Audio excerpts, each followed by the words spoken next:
government decided not to proceed, and that's a decision that they can explain. Sir Chris Bryant for the Standards Committee. Thank you. The Ministerial Code says when Parliament is in session, the most important announcements of government policy should be made in the first instance in Parliament. So why did you announce the NHS workforce plan not in Parliament but outside Parliament? I've always tried to announce what I can in Parliament. I think my track record, and the Speaker's always said in the past that I particularly have done that. Where that's not possible, or the statement is made immediately thereafterwards. Particularly in announced it last Friday. I think particularly where it's worth considering that this is not just the government's plan; it's also the NHS's plan. You could have announced it in Parliament on Monday, couldn't you?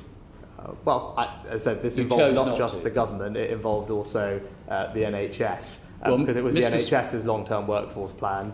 The government was pleased to support it and proud to support it, and it's a plan that will do something special for the NHS in this 75th year. The Speaker said yesterday the Prime Minister is a Member of Parliament. He is answerable to the Members of Parliament from all political parties. I have to say that his behaviour was not acceptable. He may be the Prime Minister, but the Members of Parliament should hear first. Have you apologised to the House yet? As I said, I continue to be in Parliament to answer members' questions on a range of issues, making statements on a range of topics, and will continue to do so. But you're not coming to Prime Minister's questions tomorrow, are you, or next week?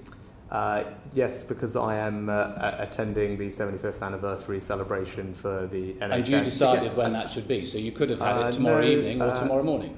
No, again, that's not right. I did not decide when that was, and quite frankly, even if it was on a different day, also because His Majesty is in Scotland on Wednesday, it might have been reasonable for me to be there as well. And with regard to the week afterwards, I'm also at the NATO summit. Remind us when a Prime Minister I don't know whether is the Honourable Gentleman suggesting that I shouldn't attend the NATO summit on behalf of the United Kingdom, as previous Prime Ministers have done. Remind us when a Prime Minister last missed two Prime Minister's questions in a row.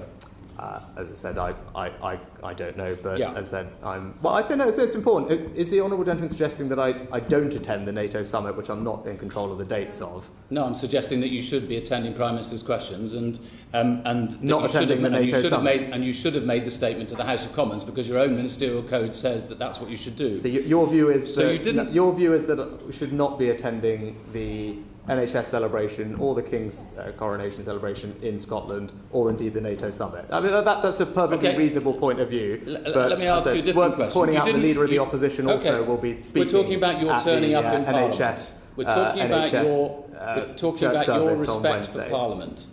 You didn't turn up for the Owen Paterson votes at all. That's right, isn't it? I can't recall. You didn't turn up for the Boris Johnson votes at all, did you?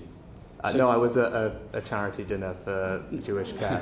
I think that's some cutting it fine, I would argue, since other members of Parliament who were at the same dinner with you and left after you did manage to get back for the vote. I think, with greatest respect, I think their role and my role at the dinner probably slightly different. You chose not to be there, didn't you? That's twice. On two rule-breaking moments, you chose not to be in Parliament. But yesterday, you opined on the rules of cricket. Take us through that. I chose to fulfil my obligation to an incredible charity for whom that is one of their significant fundraising moments of the year. My presence there was something that they had asked for, and actually me being there and being able to thank their volunteers and donors was something that they appreciated. Others were there. Wes Streeting was there as well. He managed to get back. Again, with the greatest respect, I think his role and my role at that dinner were probably slightly different. I'm very happy to talk about the rules of cricket, as you mentioned. Yeah, but not about rule-breaking in Parliament. No, so I've also my point. I've also and if I might addressed ask you that about the Privileges Committee then. So the